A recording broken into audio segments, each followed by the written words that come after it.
Good morning, students. I am Niyati Kotecha, welcoming you all to the class of Managerial Economics. Today, we are going to start part number 11 on equilibrium of a discriminating monopoly. Okay, so in our last lecture, that is in part number 10, we have completed the topic of long run equilibrium of a firm in monopoly.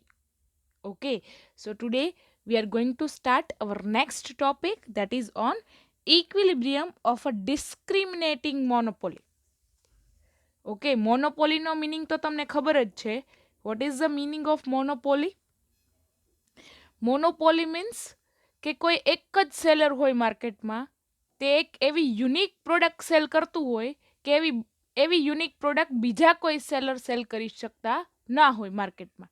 તો એ એક જ seller available હોય unique પ્રોડક્ટનું.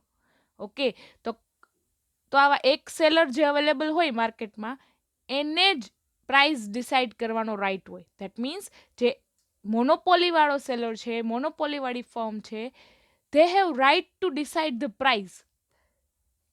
That's why they are price maker. Okay, જે આવું મોનોપોલીવાળી firm છે એવી unique product cell કરે છે કે કસ્ટમરને એવી યુનિક પ્રોડક્ટ બીજા કોઈ સેલર પાસેથી મળશે નહીં. કસ્ટમરને જો આવી પ્રોડક્ટ લેવી હશે તો આ મોનોપોલીવાળી ફર્મ પાસેથી જ લેવી પડશે. બીજા કોઈ સેલર માર્કેટમાં અવેલેબલ જ નથી આવી પ્રોડક્ટ સેલ કરવા માટે. ઓકે, ધેટ્સ વાય મોનોપોલીવાળી ફર્મ હોય એ તો ગમે તેટલી પ્રાઇસ ચાર્જ કરી શકે, કારણ કે આવા મોનોપોલીવાળા સેલરને ખબર છે કે કસ્ટમર મારી પાસે જ આવવાનો છે, બિકોઝ આખા ઇન્ડસ્ટ્રીમાં મારા સિવાય કોઈ આવી યુનિક પ્રોડક્ટ સેલ કરતું નથી. ધેટ્સ વાય મોનોપોલીમાં one seller and many buyers, એક જ સેલર અવેલેબલ હોય અને એ સેલર એવી યુનિક પ્રોડક્ટ સેલ કરતું હોય ને કે કોઈ બીજા સેલર એ પ્રોડક્ટ સેલ કરતા ના હોય. ઓકે, અને મોનોપોલીવાળો સેલર આવી યુનિક પ્રોડક્ટ સેલ કરતું હોય જે બીજા સેલર સેલ ના કરી શકતા હોય, એના લીધે કસ્ટમરને જે પ્રોડક્ટ આવી યુનિક પ્રોડક્ટ પરચેઝ કરવી હોય તો કસ્ટમર પાસે કોઈ ઓપ્શન જ નથી આ સેલર સિવાય બીજે ક્યાંય જવાનું. ઓકે, ધેટ્સ વાય મોનોપોલીવાળો સેલર હોય એના હાથમાં પ્રાઇસ ડિસાઇડ કરવાનો રાઈટ હોય. એ જે પ્રાઇસ ડિસાઇડ કરે કસ્ટમરે એ પ્રાઇસ ઉપર જ પરચેઝ કરવું પડે, કારણ કે કસ્ટમર પાસે બીજી ચોઇસ અવેલેબલ જ નથી. બીજા કોઈ સેલર અવેલેબલ જ નથી માર્કેટમાં જે આવી પ્રોડક્ટ સેલ કરતા હોય. Okay, so what is the meaning of, let us understand the meaning of discriminating monopoly. So a discriminating monopoly is a monopoly firm that charges different prices to different segments of its customer base. So આ monopoly વાળો seller હશે એ કસ્ટમરના base પ્રમાણે અલગ અલગ price charge કરશે. Okay, for example monopoly વાળો એક seller છે જે યુનિક પ્રોડક્ટ સેલ કરે છે એક માર્કેટમાં, તો ત્યાં એ માર્કેટ પ્રમાણે એક પ્રાઇસ સેટ કરશે, એ પ્રાઇસ ઉપર પોતાની પ્રોડક્ટ સેલ કરશે. હવે એવું બની શકે ને કે આવો મોનોપોલીવાળો સેલર છે બીજી માર્કેટમાં જઈને પણ પોતાનો બિઝનેસ કરે. Okay, for example an online retailer may charge the higher prices for buyers in the wealthy countries and lower prices for those in poorer countries.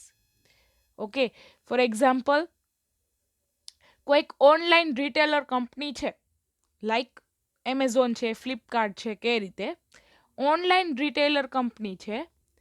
હવે ઓનલાઈન રિટેલરની કંપની છે એ વર્લ્ડ વાઇડ અવેલેબલ છે. હવે એ online retailer પાસે જે product મળે છે એવું કોઈ બીજું ઓનલાઈન રિટેલર સેલ કરતું નથી. તો કસ્ટમરને જો આવી પ્રોડક્ટ બાય કરવી હશે તો આ ઓનલાઈન રિટેલર જે પ્રોડક્ટ સેલ કરે છે એના સિવાય બીજો કોઈ ઓપ્શન નથી. તો બની શકે ને કે આ ઓનલાઈન રિટેલર હોય, ઓનલાઈન માર્કેટ જેને ક્રિએટ કરી હોય, ફોર એક્ઝામ્પલ આપણે એક એવી માર્કેટ એક્ઝામ્પલ તરીકે લઈએ કે કોઈ એમેઝોન જેવું છે કે ફ્લિપકાર્ટ જેવું કંઈ ઓનલાઈન પ્લેટફોર્મ અવેલેબલ છે જે આવી યુનિક પ્રોડક્ટ સેલ કરે છે. ઓકે, તો બની શકે ને કે ઇન્ડિયામાં અલગ પ્રાઇસ ચાર્જ કરે ને અમેરિકામાં અલગ પ્રાઇસ ચાર્જ કરે. ઓકે, ઓફકોર્સ વેલ્ધી કન્ટ્રીઝ હોય એની પાસેથી આવા રિટેલર, ઓનલાઈન રિટેલર વધારે પ્રાઇસ ચાર્જ કરી શકે, કારણ કે વેલ્ધી કન્ટ્રીઝમાં જે કન્ટ્રી વેલ્ધી છે તો એના લોકોને તો પ્રાઇસ હાઈ હોય તો એ પ્રોડક્ટ પરચેસ કરી લેવાના, પણ પુઅરર કન્ટ્રીઝ કે એની પાસે બહુ સારી સિચ્યુએશન નથી, એ કન્ટ્રીના લોકો પાસે એટલો પરચેઝિંગ પાવર નથી, તો બની શકે ને કે ઓનલાઈન રિટેલર આવી યુનિક પ્રોડક્ટનું પ્રાઇસ ત્યાં ઓછી રાખે અને જ્યાં વેલ્ધી કન્ટ્રીઝ છે ત્યાં વધારે રાખે. ઓકે, કારણ કે વેલ્ધી કન્ટ્રીઝના લોકો એટલા વેલ્ધી છે કે એને પ્રાઇસ હાઈ હોય તોય કંઈ ફેર ના પડે, પણ પુઅર કન્ટ્રી હોય એના કરતાં થોડી ઓછી કન્ડિશનવાળી કન્ટ્રી કે જ્યાં કન્ટ્રીના લોકો પાસે એટલો પરચેઝિંગ પાવર ના હોય તો તે પ્રાઇસ ઓછી પે કરી શકે એમ હોય, તો ત્યાં આવો મોનોપોલીવાળો સેલર છે ઓછી પ્રાઇસ ચાર્જ કરશે. ઓકે, તો તેને કહેવાય પ્રાઇસ ડિસ્ક્રિમિનેશન, કે જ્યાં મોનોપોલીવાળી ફર્મ છે એ એક માર્કેટમાં અલગ પ્રાઇસ ચાર્જ કરશે અને બીજી માર્કેટમાં પણ અલગ પ્રાઇસ ચાર્જ કરશે as per there customer base. Okay, by targeting each type of customer, the monopoly is able to earn greater profit. કેવી રીતે કે ફોર એક્ઝામ્પલ આ ઓનલાઈન રિટેલરનું જ એક્ઝામ્પલ લે કે વેલ્ધી કન્ટ્રીઝમાં એને પ્રાઇસ હાઈ રાખી છે અને કમ્પેરેટિવલી પુઅર કન્ટ્રીમાં એને પ્રાઇસ લો રાખી છે, એક જ પ્રોડક્ટ સેલ કરે છે એની. ઓકે, તો આ બંને માર્કેટમાં અલગ અલગ પ્રાઇસ છે, ભલે ને પ્રોડક્ટ એક છે, યુનિક પ્રોડક્ટ છે એની. ઓકે, તો વેલ્ધી કન્ટ્રીઝમાં જો વધારે પ્રાઇસ ચાર્જ કરશે, હાઈ પ્રાઇસ ચાર્જ કરશે, તો એના કસ્ટમર લેવાના જ છે, કારણ કે એ કન્ટ્રી જ વેલ્ધીયર છે, એ કન્ટ્રીના લોકો પાસે પરચેઝિંગ પાવર એટલો છે કે હાઈ પ્રાઇસ હોય તો પણ એ પે કરી શકે. ઓકે, તો એનાથી બેનિફિટ કોને થવાનો? મોનોપોલીવાળા સેલરને જ ને. અને પુઅર કન્ટ્રીમાં જો એ પ્રાઇસ ઓછી રાખશે, ઓછા ભાવે એ પ્રોડક્ટ સેલ કરશે, તો ઓફકોર્સ છે કે એ કન્ટ્રીમાં ડિમાન્ડ વધશે.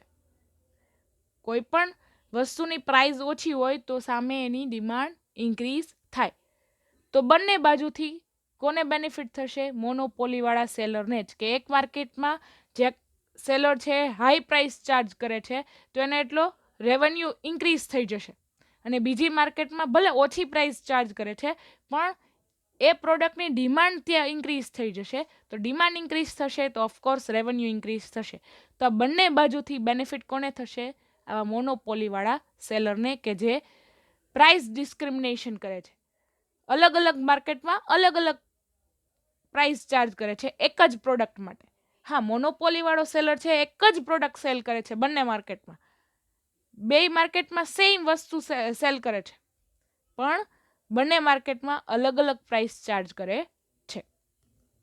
સો price discrimination is only achieved through a firm's monopoly status to control pricing and production without competition. હવે આવું પ્રાઇસ ડિસ્ક્રિમિનેશન મોનોપોલીમાં જ શક્ય છે, પરફેક્ટ કોમ્પિટિશનમાં નથી, કારણ કે પરફેક્ટ કોમ્પિટિશનમાં કેવું હોય કે આપણે જે પ્રોડક્ટ સેલ કરીએ છીએ એવી જ પ્રોડક્ટ બીજા કોઈ સેલર સેલ કરતા હોય, આપણા જેવા ઘણા બધા સેલર્સ આપણી જેવી જ પ્રોડક્ટ સેલ કરતા હોય. ઓકે, તો આવી માર્કેટમાં આપણે જે માર્કેટ પ્રાઇસ ચાલતી હોય એ જ એક્સેપ્ટ કરવી પડે, આપણે આપણી રીતે પ્રાઇસ સેટ કરી શકીએ નહીં. ઓછી કે વધારે એ પ્રાઇસ સેટ કરીએ, જો ફોર એક્ઝામ્પલ પરફેક્ટ કોમ્પિટિશનમાં આપણા જેવી પ્રોડક્ટ બીજા બધા સેલર પ્રોડ્યુસ કરતા હોય અને સેલ કરતા હોય, તો માર્કેટમાં જે પ્રાઇસ ચાલતી હોય એ જ એક્સેપ્ટ કરવી પડે. જો પ્રાઇસ વધારે રાખે પરફેક્ટ કોમ્પિટિશનમાં સેલર, તો કસ્ટમર બીજા સેલર પાસેથી આપણે જેવી પ્રોડક્ટ પરચેસ કરી લે. ઓકે, તો પ્રાઇસ કંટ્રોલ કરવાનો રાઇટ ઓનલી મોનોપોલીવાળા સેલરને જ છે, કારણ કે મોનોપોલીવાળા સેલરની પ્રોડક્ટ એટલી યુનિક છે ને કે કસ્ટમર બીજે ક્યાંયથી વસ્તુ પરચેસ કરી શકશે નહીં. જો એને આવી પ્રોડક્ટ યુનિક પ્રોડક્ટ પરચેસ કરવી હશે તો એ મોનોપોલીવાળા સેલર પાસેથી જ કરી શકશે. તો ઓફકોર્સ મોનોપોલીવાળા સેલર પાસે રાઇટ આવી જાય છે કે એ ગમે તેટલી પ્રોડક્ટની પ્રાઇસ ચાર્જ કરી શકે. Okay, so let us understand equilibrium of a discriminating monopoly. જ્યારે આવી મોનોપોલીવાળી ફર્મ એક માર્કેટમાં વધારે પ્રાઇસ ચાર્જ કરે ને બીજી માર્કેટમાં ઓછી પ્રાઇસ ચાર્જ કરે, તો એનો ઇક્વિલિબ્રિયમ ક્યાં જનરેટ થાય કે જ્યાં કંપનીને મેક્સિમમ પ્રોફિટ મળે. ઓકે, તો એવી સિચ્યુએશન સમજવા માટે there are 4 points. First one is objectives of monopolist. Second one is marginal revenue equal in all markets. Third one is marginal cost is equal to marginal revenue in all markets. And fourth, we will understand through diagrammatic representation. Okay, let us start with first point. First point is objectives of the monopolist. કોઈ પણ મોનોપોલિસ્ટ હોય, મોનોપોલીવાળી firm હોય, એનો main objective શું હોય? To maximise profit. કોઈ પણ firm rather in perfect competition, rather in monopoly competition, rather in monopolistic competition, rather in oligopoly competition, બધી કોમ્પિટિશનમાં ગમે તે કોમ્પિટિશનમાં ફર્મ હોય, કોઈ પણ ફર્મનો મેઇન મોટિવ શું હોય? To maximise profit. એવી જ રીતે આ ડિસ્ક્રિમિનેટિંગ મોનોપોલિસ્ટ છે કે એવો મોનોપોલીવાળો સેલર કે જે અલગ અલગ માર્કેટમાં અલગ અલગ પ્રાઇસ ચાર્જ કરે છે એક જ પ્રોડક્ટ માટે. ઓકે, તો એ ફર્મ, આવી ફર્મનો મેઇન એમ શું હોય?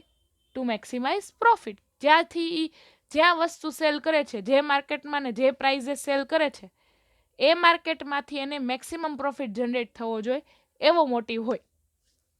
Here also we may apply the ordinary theory of a simple monopoly firm to a situation where there are 2 or more markets instead of 1. મેં કીધું એમ સિમ્પલ મોનોપોલીમાં શું હોય કે આવો મોનોપોલીવાળો સેલર હોય, એક જ માર્કેટમાં બિઝનેસ કરતો હોય. ઓકે, પણ what is the discriminating monopoly? Discriminating મોનોપોલીવાળી ફર્મ હોય એ અલગ અલગ માર્કેટમાં બિઝનેસ કરતી હોય અને અલગ અલગ માર્કેટમાં એક જ આ જે યુનિક પ્રોડક્ટ, હા આ પ્રોડક્ટ છે એ યુનિક છે અને એ બંને માર્કેટમાં જે પ્રોડક્ટ સેલ કરે છે એ પણ એ જ પ્રોડક્ટ સેલ કરે છે, પણ આ પ્રોડક્ટનો પ્રાઇસ છે એક માર્કેટમાં અલગ હશે ને બીજી માર્કેટમાં પણ અલગ હશે. આની પાછળ મોટિવ શું છે કે બંને માર્કેટમાંથી મેક્સિમમ પ્રોફિટ જનરેટ થઈ શકે એ માટે. The aim of discriminating monopolist, like that of a simple monopolist, is to maximize profit and therefore he will fix the output in such a manner so as to equal his marginal revenue with the marginal cost. Okay, તો અહીંયા પણ simple theory છે કે જ્યાં marginal revenue અને marginal cost બંને equal થતા હોય જે પોઈન્ટ ઉપર, ત્યાં કંપનીને ઇક્વિલિબ્રિયમ પોઈન્ટ મળે એટલું જ આઉટપુટ સેલ કરશે. કારણ કે equilibrium point itself, equilibrium point જ્યાં મળે એ આઉટપુટ ઉપર જ કંપનીને મેક્સિમમ પ્રોફિટ જનરેટ થાય. જો એ ઇક્વિલિબ્રિયમ પોઈન્ટ કરતાં વધારે પ્રોડક્શન કરે છે અને સેલ કરે છે તો કંપનીની કોસ્ટ વધી જાય, અને જો એ ઇક્વિલિબ્રિયમ પોઈન્ટ કરતાં કંપની ઓછું પ્રોડક્શન ને સેલ કરે છે તો કંપની બીજી પ્રોફિટ જનરેટિંગ ઓપોર્ચ્યુનિટીઝને લેટ ગો કરે છે. ઓકે, સો ઇક્વિલિબ્રિયમ પોઈન્ટ એક એવો પોઈન્ટ છે કે જ્યાં કંપનીને બધી પ્રોફિટેબલ ઓપોર્ચ્યુનિટીઝ મળી ગઈ હોય અને એ ઇક્વિલિબ્રિયમ પોઈન્ટ ઉપર કંપનીને મેક્સિમમ પ્રોફિટ જનરેટ થાય. તો ગમે તે માર્કેટમાં જાઓ, whether it is in perfect competition, whether it is in monopoly, whether it is in discriminating monopoly, બધી માર્કેટમાં ઇક્વિલિબ્રિયમ ક્યાં જનરેટ થાય? જ્યાં માર્જિનલ કોસ્ટ અને માર્જિનલ રેવન્યુ બંને ઇક્વલ હોય. Okay, in other words, he will equalize his marginal revenue and marginal cost in both the markets. We are assuming that he has 2 markets, for example market A and market B, if he has to maximize its profit. Okay, તો જે માર્કેટમાં sell કરતો હશે product, market A for example discriminating monopolist છે, એ પોતાની એક product, unique product જે છે એ માર્કેટ એમાં અલગ પ્રાઇસ ઉપર સેલ કરે છે અને માર્કેટ બીમાં પણ અલગ પ્રાઇસથી સેલ કરે છે. તો એનો મોટિવ શું હશે અલ્ટિમેટ? કે એને માર્કેટ એમાંથી પણ મેક્સિમમ પ્રોફિટ મળવો જોઈએ અને માર્કેટ બીમાંથી પણ મેક્સિમમ પ્રોફિટ મળવો જોઈએ. So a discriminating monopoly firm therefore will be in equilibrium when the following two conditions are satisfied. First one is marginal revenue in all markets must be same. બધી માર્કેટમાં whether in market A whether in market B જે માર્કેટમાં અલગ અલગ price હોય તો પણ marginal revenue બંને માર્કેટમાં સેમ રહેવો જોઈએ. Second one is in each market marginal revenue must also be equal to the marginal cost of the total output. Okay, so ગમે તે માર્કેટમાં સેલ કરે, માર્કેટ એ કે માર્કેટ બી, ગમે તે પ્રાઇઝમાં સેલ કરે, માર્કેટ એમાં અલગ પ્રાઇઝ હોય, માર્કેટ બીમાં અલગ પ્રાઇઝ હોય, તો પણ ઇક્વિલિબ્રિયમ પોઈન્ટ ક્યાં જનરેટ થશે કે જ્યાં માર્જિનલ રેવન્યુ અને માર્જિનલ કોસ્ટ બંને ઇક્વલ થતા હોય. Okay, let us understand marginal revenue equal in all markets. જ્યારે માર્જિનલ રેવન્યુ ઇક્વલ થાય છે બધી માર્કેટમાં, અલગ અલગ માર્કેટમાં સેલ કરતો હોય ને ડિસ્ક્રિમિનેટિંગ મોનોપોલિસ્ટ, અલગ અલગ માર્કેટમાં બિઝનેસ કરતો હોય. ફોર એક્ઝામ્પલ કોઈ ઓનલાઈન રિટેલર છે એનું માર્કેટ ઇન્ડિયામાં પણ હોય, ઓસ્ટ્રેલિયામાં પણ હોય, અમેરિકામાં પણ હોય, યુએઈમાં પણ હોય, યુકેમાં હોય, બ્રાઝિલમાં હોય. ઓકે, તો આ બધી માર્કેટમાં ભલે એક જ પ્રોડક્ટ સેલ કરતો હોય પણ બની શકે ને કે ઇન્ડિયામાં જે પ્રાઇઝ ઉપર એ પ્રોડક્ટ મળે છે એ પ્રાઇઝ ઉપર શાયદ અમેરિકામાં ના મળતી હોય. ઓકે, અમેરિકામાં આ જ પ્રોડક્ટનો પ્રાઇસ કંઈક અલગ હોય, બ્રાઝિલમાં આ જ પ્રોડક્ટનો પ્રાઇસ કંઈક અલગ હોય. ઓકે, પણ એવું ઓનલાઈન રિટેલર શા માટે કરે છે? કારણ કે એની પાસે પાવર છે પ્રાઇસ સેટ કરવાનો, કારણ કે એની પ્રોડક્ટ એટલી યુનિક છે ને કે ગમે તે માર્કેટમાં સેલ કરશે અકોર્ડિંગ ટુ કસ્ટમર બેઝ, કે ઇન્ડિયામાં જે ટાઈપના કસ્ટમર પે કરવા રેડી છે એટલી પ્રાઇસ ચાર્જ કરશે, પછી અમેરિકામાં અલગ રીતે ચાર્જ કરશે, કારણ કે એઝ પર ધેર કન્ડિશન અમેરિકાના લોકો ફોર એક્ઝામ્પલ વધારે પે કરવા રેડી હોય અથવા એનું પરચેઝિંગ પાવર વધારે હોય તો બની શકે આ જ પ્રોડક્ટ ત્યાં વધારે પ્રાઇઝમાં મળતી હોય. ઓકે, ઇન્ડિયામાં જે પ્રોડક્ટ એક પ્રાઇઝ ઉપર મળે છે એના કરતાં અમેરિકામાં વધારે પ્રાઇઝ ઉપર મળતી એવું બની શકે. ઓકે, ધેટ્સ વાય આવી ડિસ્ક્રિમિનેટિંગ મોનોપોલિસ્ટની એવો એમ હોવો જોઈએ કે ભલે બધી માર્કેટમાં અલગ અલગ પ્રાઇઝ હોય પણ માર્જિનલ રેવન્યુ ઇક્વલ રહેવો જોઈએ. The first condition of equilibrium under discriminating monopoly is that marginal revenue in all markets must be the same. First, let us see that what happens when elasticities of demand in two markets are different. What is the meaning of elasticity of demand? Elasticity of demand no meaning તમે સમજી ગયેલા હશો I think, કે જ્યારે કોઈ seller હોય એ પ્રાઇઝમાં change કરે તો સામે કેટલો ડિમાન્ડમાં ચેન્જ થાય છે, that means elasticity of demand. For example, company પોતાની પ્રાઇઝ ઇન્ક્રીઝ કરે છે અને ડિમાન્ડમાં એટલો જ સામે ઇન્ક્રીઝ આવે છે, કોઈ પણ સેલર પ્રાઇઝ પોતાની ઇન્ક્રીઝ કરે છે તો સામે ડિમાન્ડ ડિક્રીઝ થાય ને, એ તો ખ્યાલ છે લો ઓફ ડિમાન્ડ પ્રમાણે. તો કોઈ પણ સેલર ફોર એક્ઝામ્પલ પોતાની પ્રાઇઝ ઇન્ક્રીઝ કરે છે અને સામે એટલાથી જ સામે ડિમાન્ડ ડિક્રીઝ થઈ જાય છે તો તેને કહેવાય પરફેક્ટ ઇલાસ્ટિક.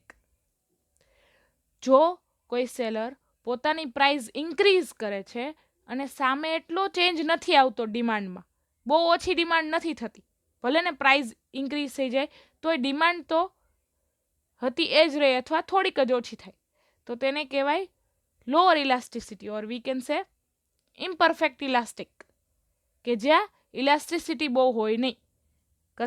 જો સેલર પોતાની પ્રાઇઝ ઇન્ક્રીઝ પણ કરે છે તો કાંઈ ડિમાન્ડમાં ચેન્જ નથી આવતું.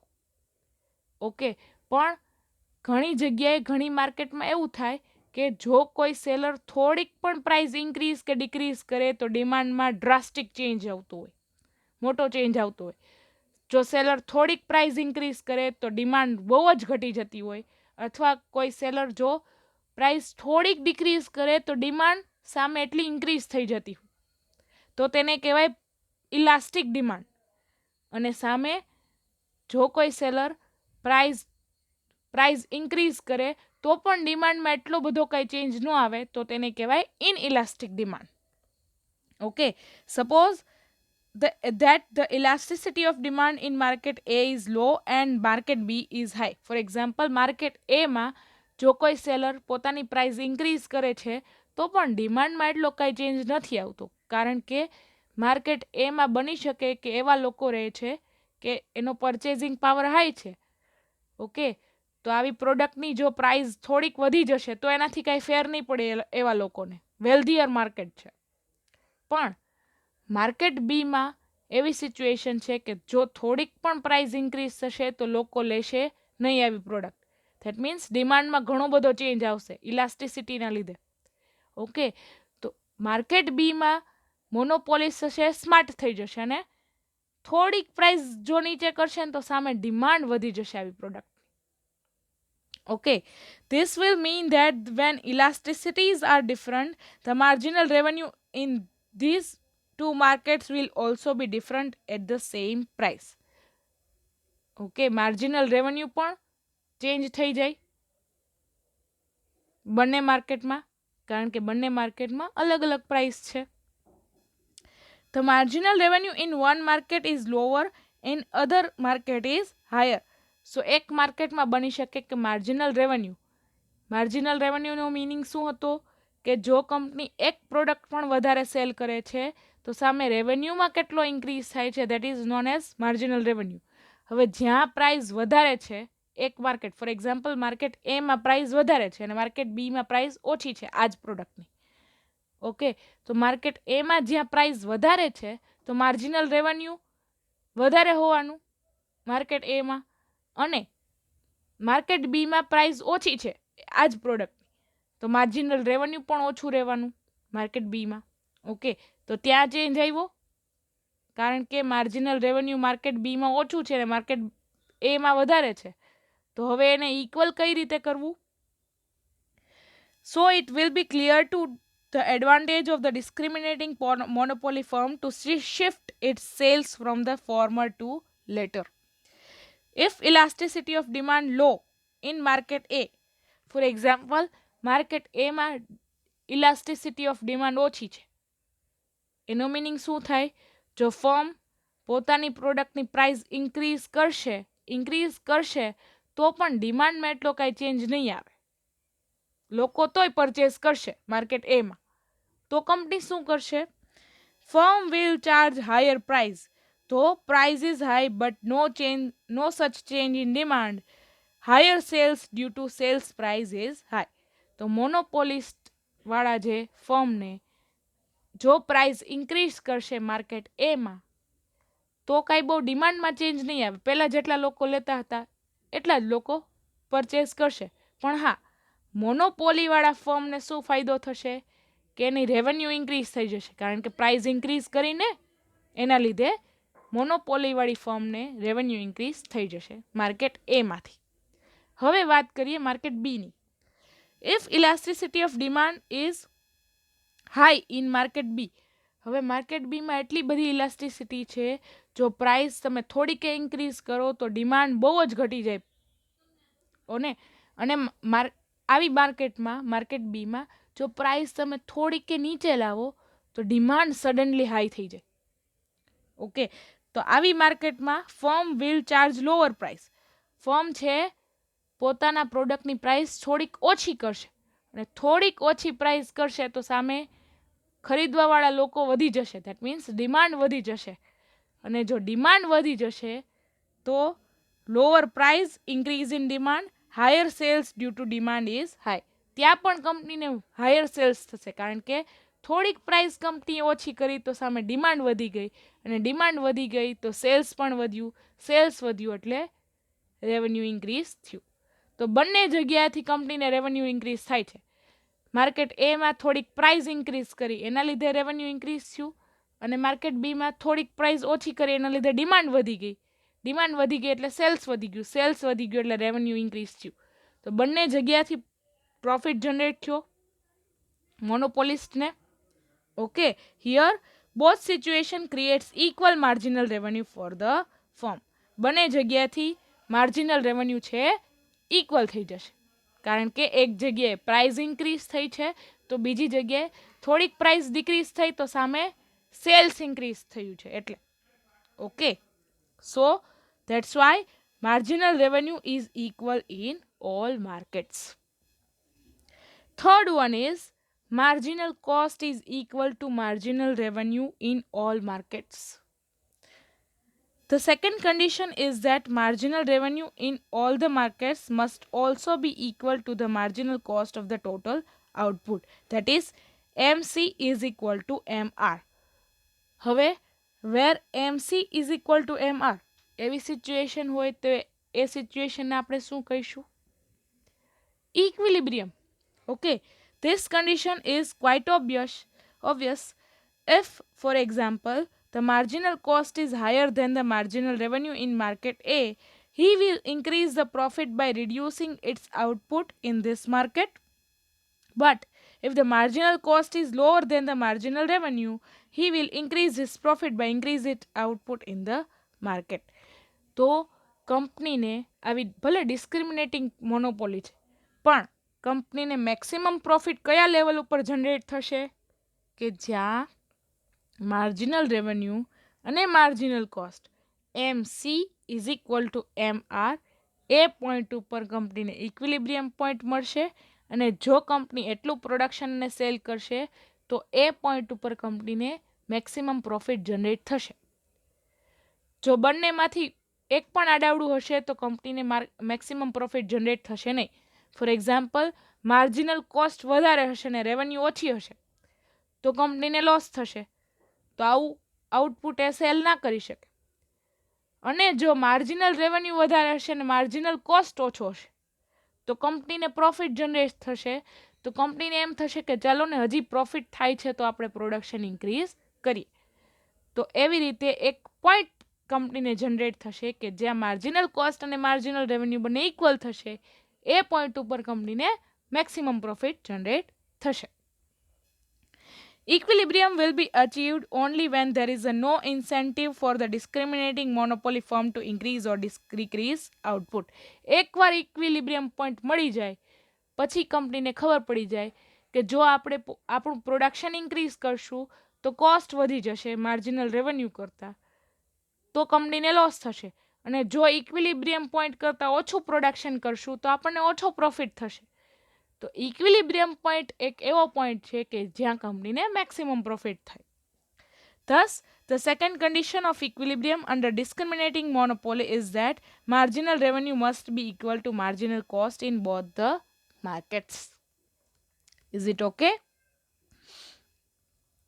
Let us understand the diagrammatic representation of discriminating monopoly.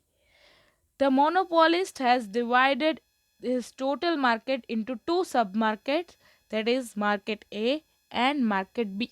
For example, કોઈ discriminating monopolist છે માર્કેટ A માં પણ બિઝનેસ કરે છે અને માર્કેટ B માં પણ બિઝનેસ કરે છે, પણ માર્કેટ A માં તે અલગ પ્રાઇસ ચાર્જ કરે છે અને માર્કેટ B માં પણ અલગ પ્રાઇસ ચાર્જ કરે છે એક જ પ્રોડક્ટ માટે. Okay, the slopes of average revenue curves in the two markets A and B shows that the elasticities of demand are different in the two markets. Okay, here this is the diagrammatic representation of discriminating monopoly. So x-axis ઉપર output, y-axis ઉપર price, બધા કર્વમાં x-axis ઉપર output, y-axis ઉપર price, x-axis ઉપર output અને y-axis ઉપર price. તો આ પેલો ફર્સ્ટ કર્વ છે માર્કેટ એ માટે છે કે જ્યાં હિયર એવરેજ રેવન્યુ અને માર્જિનલ રેવન્યુ બંને ડાઉનવર્ડ સ્લોપિંગ છે, કારણ કે ડિમાન્ડનો કર્વ પણ ડાઉનવર્ડ સ્લોપિંગ છે, એના લીધે એવરેજ રેવન્યુ અને માર્જિનલ રેવન્યુનો કર્વ પણ ડાઉનવર્ડ સ્લોપિંગ છે. મોનોપોલીમાં તો એ જ રીતે છે. ઓકે, સો માર્કેટ એમાં ફર્મ કેટલી પ્રાઇસ ચાર્જ કરે છે? તો કે P1 જેટલી. હિયર P1 માર્કેટ એમાં ફર્મ P1 જેટલી પ્રાઇસ ચાર્જ કરે છે. Thus, ઇલાસ્ટિસિટી બંનેમાં માર્કેટ એમાં અને માર્કેટ બીમાં અલગ અલગ છે. માર્કેટ એમાં છે ઇલાસ્ટિસિટી ઓછી છે. ધેટ મીન્સ જો કંપની થોડીક પણ પ્રાઇસ વધારે ચાર્જ કરે માર્કેટ એમાં તો ડિમાન્ડમાં એટલો કંઈ ફેર નહીં આવે, એટલે ઇલાસ્ટિસિટી ઓછી કહેવાય ને, ઇનએલાસ્ટિક ડિમાન્ડ કહેવાય માર્કેટ એમાં. અને માર્કેટ બીમાં એનાથી ઊંધી સિચ્યુએશન છે. જો કંપની થોડીક પણ પ્રાઇસ ચાર્જ વધારે કરે તો ડિમાન્ડ સાવ ઘટી જાય, અને જો કંપની થોડીક પ્રાઇસ ઓછી કરે તો ડિમાન્ડ ઘણી બધી ઇન્ક્રીઝ થઈ જાય. તો માર્કેટ બીમાં થોડીક પણ પ્રાઇસ ઓછી કરશે તો સામે ડિમાન્ડ વધી જશે. ઓકે, સો એના લીધે માર્કેટ બીમાં પ્રાઇસ છે P2 છે. જે પ્રાઇસ માર્કેટ એમાં છે એના કરતાં માર્કેટ બીમાં પ્રાઇસ અલગ છે, કારણ કે માર્કેટ એમાં આ જ પ્રોડક્ટની પ્રાઇસ છે વધારે છે અને માર્કેટ બીમાં આ પ્રોડક્ટની પ્રાઇસ છે ઓછી છે, અકોર્ડિંગ ટુ ઇલાસ્ટિસિટી.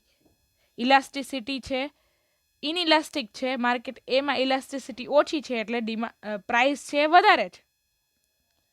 ઓકે, કારણ કે પ્રાઇસ વધારે ચાર્જ કરે તો પણ ડિમાન્ડમાં એટલો બધો ચેન્જ નથી. અને માર્કેટ બીમાં ઇલાસ્ટિસિટી વધારે છે કે જો થોડીક પણ પ્રાઇસ ઓછી કરશે તો ડિમાન્ડ ઘણી બધી વધી જશે પ્રોડક્ટ માટે. તો એના લીધે માર્કેટ બીમાં ઓછી પ્રાઇસ રાખી છે. Okay, so thus in the market A demand is inelastic while in market B demand is elastic. Corresponding to the average revenue curves, we have to also the marginal revenue curves in both these markets. Here average revenue and marginal revenue in both the markets. તો આ એક તો clear થઈ ગયું હશે કે market એમાં છે પ્રાઇસ વધારે છે અને માર્કેટ બીમાં આ જ પ્રોડક્ટ માટે પ્રાઇસ ઓછી છે, કારણ કે માર્કેટ એ છે એમાં ઇલાસ્ટિસિટી ઓછી છે કે જો કંપની વધારે પ્રાઇસ ચાર્જ કરશે તો પણ ડિમાન્ડમાં એટલો બધો ફેર નહીં આવે. પણ માર્કેટ બીમાં થોડીક પ્રાઇસ પણ ઓછી રાખશે ને આવી પ્રોડક્ટની તો સામે પ્રોડક્ટની ડિમાન્ડ એટલી વધી જશે ને કે કંપનીને સેલ વધારે થશે. ઓકે, તો બંને જગ્યાથી ફાયદો થશે. એક માર્કેટ એમાં હાઈ પ્રાઇસ ચાર્જ કરશે તો પણ ડિમાન્ડમાં ફેર નહીં આવે, તો હાઈ પ્રાઇસના લીધે કંપનીનું સેલ્સ ઇન્ક્રીઝ થશે. માર્કેટ બીમાં કેવું થશે, ભલે ને થોડીક ઓછી પ્રાઇસ ચાર્જ કરે છે પણ એ ઓછી પ્રાઇસ કરવાના લીધે સામે ડિમાન્ડ વધી જશે એ પ્રોડક્ટ માટે, અને ડિમાન્ડ વધશે તો સેલ્સ વધશે, સેલ્સ વધશે તો કંપનીને રેવન્યુ જનરેટ થશે. તો બંને જગ્યાએથી ફાયદો થયો. તો here this is the curve for firm. હવે ફર્મ માટે ઇક્વિલિબ્રિયમ ક્યાં જનરેટ થઈ છે જોઈએ, કે જ્યાં here CMR means combined marginal revenue. Marginal revenue નો માર્કેટ એ નો માર્જિનલ રેવન્યુ કહું અને માર્કેટ બી નો માર્જિનલ રેવન્યુ કહું, બંને કમ્બાઇન કરીએ તો આ ટાઈપનો કંઈક માર્જિનલ રેવન્યુ કહું મળે. અને સામે માર્જિનલ કોસ્ટનો કહું આ રીતે છે. તો ઓબ્વિયસ છે કે કંપનીને ઇક્વિલિબ્રિયમ ક્વોન્ટિટી ક્યાં મળે, where marginal cost and marginal revenue is equal to the point. એક પોઈન્ટ ઉપર માર્જિનલ કોસ્ટ અને માર્જિનલ રેવન્યુ બંને ઇક્વલ થાય ત્યાં કંપનીને ઇક્વિલિબ્રિયમ આઉટપુટ મળે. ઓકે, તો જે આ ઇક્વિલિબ્રિયમ આઉટપુટ છે OM જેટલું એ બંને માર્કેટમાં ડિવાઈડ થયેલું છે. જો OM એન્ડ OM હાફ બંને માર્કેટમાં ડિવાઈડ થયેલું છે. That's why here output OM equilibrium output છે. Okay, so in figure 11 combined marginal revenue, here combined marginal revenue curve has been obtained by adding the marginal revenue curves in market A and market B. Market A નો marginal revenue curve અને market B નો marginal revenue curve બંને combine થઈને firm માટે એ combined marginal revenue curve બનશે. The marginal cost curve is also given in figure number 11. The firm will be in equilibrium at the level of output where marginal cost is equal to marginal revenue. It is the point P in figure number 11 that marginal revenue is equal to marginal cost and therefore the firm will produce OM output. At that point, a horizontal straight line parallel to x-axis is drawn to first two figures. Okay, so here જ્યાં marginal cost અને marginal revenue બંને equal થાય છે એ point ઉપર કંપનીને equilibrium output મળશે. જો એ point પછી જો કંપની વધારે પ્રોડક્શન કરશે તો કંપનીની કોસ્ટ વધી જશે એમ રેવન્યુ કરતાં, તો કંપનીને લોસ થશે. તો આ પોઈન્ટ ઉપર જ કંપનીને મેક્સિમમ પ્રોફિટ જનરેટ થશે. ઓકે, તો આના જેટલું જ લેવલ કે જ્યાં માર્જિનલ કોસ્ટ અને માર્જિનલ રેવન્યુ બંને ઇક્વલ થાય છે એ ઉપર હોરિઝોન્ટલ સ્ટ્રેટ લાઇન આપેલી છે. Okay, horizontal straight line here. Okay, તો એટલી જ પ્રાઇસ જનરેટ થઈ શકે. તો માર્કેટ એમાં પ્રાઇસ વધારે છે અને માર્કેટ બીમાં પ્રાઇસ ઓછી છે. The discriminating monopolist has to distribute its output OM into two markets A and B in such a manner that the marginal revenue is same in the both the markets. તો જે OM જેટલું output છે કંપનીના equilibrium જેટલું જ output generate કરવાની possibility છે. જો એનાથી વધારે જનરેટ કરશે તો કોસ્ટ વધી જશે રેવન્યુ કરતાં. સો આ OM જેટલું આઉટપુટ છે આ બંને માર્કેટમાં એવી રીતે ડિવાઈડ થશે કે જ્યાં બંને માર્કેટમાંથી કંપનીને માર્જિનલ રેવન્યુ બંને સેમ મળે. ઓકે, માર્જિનલ રેવન્યુ સેમ મળે એના લીધે આ OM જેટલો ભાગ છે એ આ બંને માર્કેટમાં એવી રીતે કંપની ડિવાઈડ કરશે કે બંને જગ્યાએથી કંપનીને ઇક્વલ માર્જિનલ રેવન્યુ જનરેટ થાય. He will therefore sell OM output in market A because it's only the level of output where MR is equal to MC at point P1. The price is charged will be M1. Here, માર્કેટમાં M1 price charge થઈ છે. સો એટલું output cell કરશે કે જ્યાં કંપનીને marginal revenue છે એ equal generate થાય. તો here price P1. Similarly, in market B, he will sell OM2 output because at this level of output, MR is equal to MC at point P2. The price is charged will be A2 is M2 here.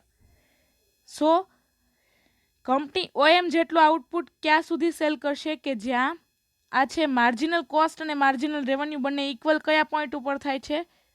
આ point ઉપર. તો એ જ લાઇનમાં here marginal cost અને marginal revenue, આ marginal revenue છે અને આ માર્જિનલ કોસ્ટ છે જે હોરિઝોન્ટલ સ્ટ્રેટ લાઇન ઉપર અહીંયા કનેક્ટ થાય છે. ઓકે, તો જ્યાં માર્જિનલ કોસ્ટ અને માર્જિનલ રેવન્યુ બંને ઇક્વલ હોય ત્યાં ઇક્વિલિબ્રિયમ જનરેટ થાય અને ઇક્વિલિબ્રિયમ આઉટપુટ ઉપર જે પ્રાઇસ આવતી હોય એ પ્રાઇસ ચાર્જ કરે છે માર્કેટ એમાં પણ અને માર્કેટ બીમાં પણ. એ જ રીતે માર્જિનલ રેવન્યુ અને માર્જિનલ કોસ્ટ બંને ઇક્વલ થતો હોય એ પોઈન્ટ ઉપર price charge થાય છે P2. Okay. Thus, it will be thus seen that the market A, where demand is inelastic, a higher price M1 is charged, whereas in market B, where the demand is elastic, a lower price is charged. Here, higher price is P1, market A માં inelastic demand છે. જો company આવી માર્કેટમાં થોડીક પણ price increase કરશે તો કાંઈ એટલો ડિમાન્ડમાં ચેન્જ આવશે નહીં. તો એના માટે માર્કેટ એમાં હાયર પ્રાઇસ છે અને માર્કેટ બીમાં. હવે માર્કેટ બીમાં જો થોડીક પણ પ્રાઇસ ઇન્ક્રીઝ કરશે તો ડિમાન્ડ સાવ ઘટી જશે અને જો થોડીક પ્રાઇસ ઓછી રાખશે કંપની તો ડિમાન્ડ એટલી ઇન્ક્રીઝ થઈ જશે કે કંપનીને વધારે સેલ થશે. તો એના લીધે માર્કેટ બીમાં પ્રાઇસ ઓછી રાખશે, દેટ ઇઝ P2. ઓકે, સો એના લીધે જે કમ્બાઇન્ડ કર્વ બને છે ફોર્મ માટે CMR and marginal cost. CMR means combined marginal revenue. જ્યારે માર્જિનલ કોસ્ટ અને માર્જિનલ રેવન્યુ બંને ઇક્વલ થાય છે એ પોઈન્ટ ઉપર કંપનીને મેક્સિમમ પ્રોફિટ જનરેટ થશે. Is it okay? So conclusion is that marginal revenue in both the market is the same, but since the elasticities of demand are different in the two markets, different prices are charged. હા, બંને માર્કેટમાં elasticity of demand અલગ છે એના લીધે બંને માર્કેટમાં જે પ્રાઇસ ચાર્જ થાય છે એ પણ અલગ છે. A higher price in market A with inelastic demand and the lower price in market B with the elastic demand. તો એક માર્કેટમાં હાઈ પ્રાઇસ છે અને એક માર્કેટમાં ઓછી પ્રાઇસ છે, પણ એ બંને ઓફસેટ થઈ જાય છે. ઓકે, માર્કેટ એમાં જો તમે પ્રાઇસ વધારે ચાર્જ કરો અને એનાથી કાંઈ બહુ ડિમાન્ડમાં ફેર આવે નહીં, ઓકે, તો કંપનીને બેનિફિટ થાય, કારણ કે પ્રાઇસ વધારી દીધી તો પણ કાંઈ ડિમાન્ડમાં ચેન્જ ન આવ્યો, તો એ એડિશનલ પ્રાઇસ થઈ, એડિશનલ કંપનીને પ્રાઇસ ઇન્ક્રીઝ કરી તો એડિશનલ રેવન્યુ જનરેટ થવાનું હાયર પ્રાઇસના લીધે માર્કેટ એમાંથી.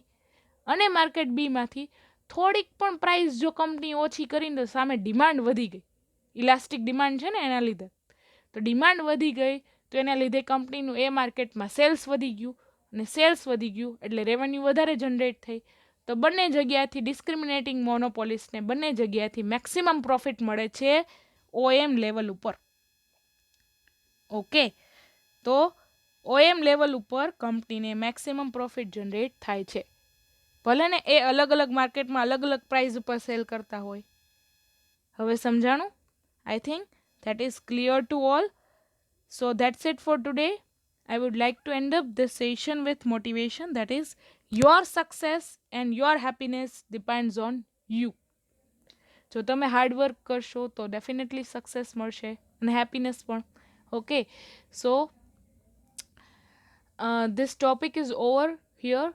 હવે નેક્સ્ટ લેક્ચરમાં ન્યૂ ટોપિક લઈશું આપણે, equilibrium of a firm under monopolistic competition.